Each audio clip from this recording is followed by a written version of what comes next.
भिवानी के एक छोटे से गांव में रहने वाली 18 साल की मनीषा, जिसका सपना था नर्स बनना, और वो उसी की जानकारी जुटाने के लिए कॉलेज में पहुंचती है।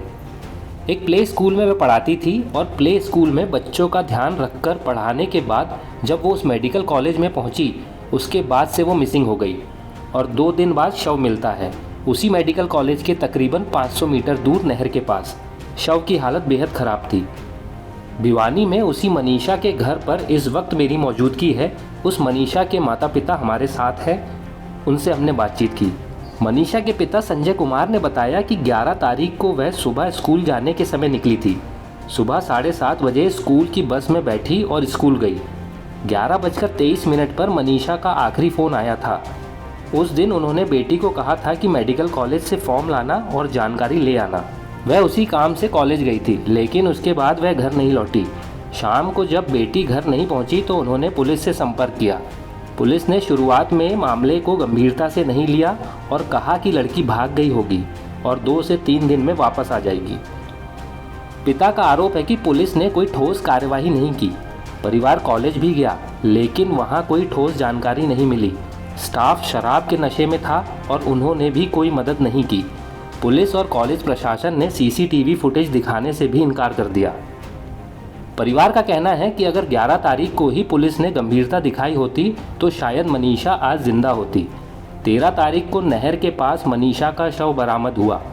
शव की हालत देखकर परिवार सदमे में है। पिता ने कहा कि गला कटा हुआ था, चेहरा पहचान से परे था और शरीर पर गंभीर चोटों के निशान थे। उन्होंने आरोप लगाया कि यह एक संगीन अपराध है।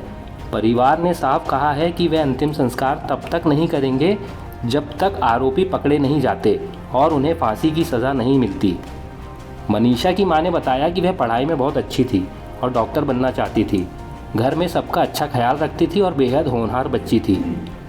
परिवार का कहना है कि मनीषा के साथ हुई दरिंदगी पूरे समाज के लिए चेतावनी है और ऐसे दरिंदों को कड़ी से कड़ी सज़ा मिलनी चाहिए।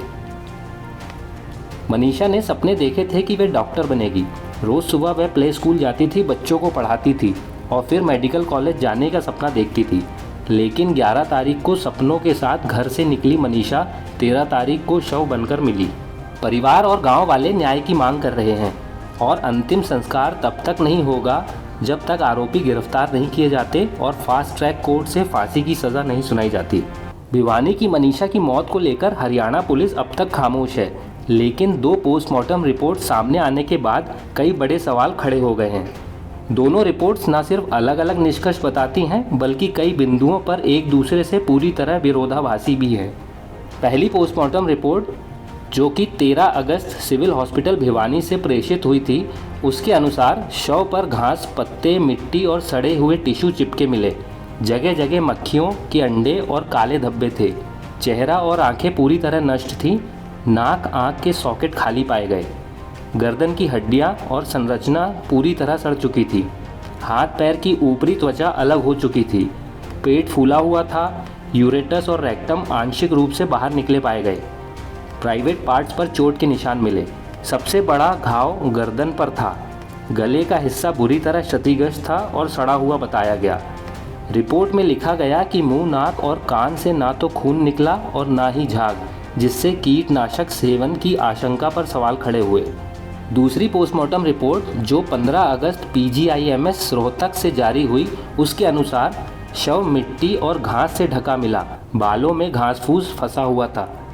चेहरा और आंखें धसी हुई और सड़ी हुई बताई गई, जबकि पहली रिपोर्ट में इन्हें गायब कहा गया था। सिर का मस्तिष्क नष्ट था, केवल झिल्लियाँ बची थी। जबड़े की हड्डियाँ और दांत दिखाई दिए। गर्दन के पास रीढ़ की हड्डी में फ्रैक्चर दर्ज किया गया।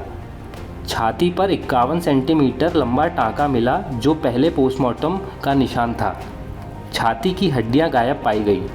दिल और फेफड़े ढीले हालत में अंदर मिले, लेकिन किडनी, स्प्लीन, यूरेट्रस और ओवरीज गायब थे।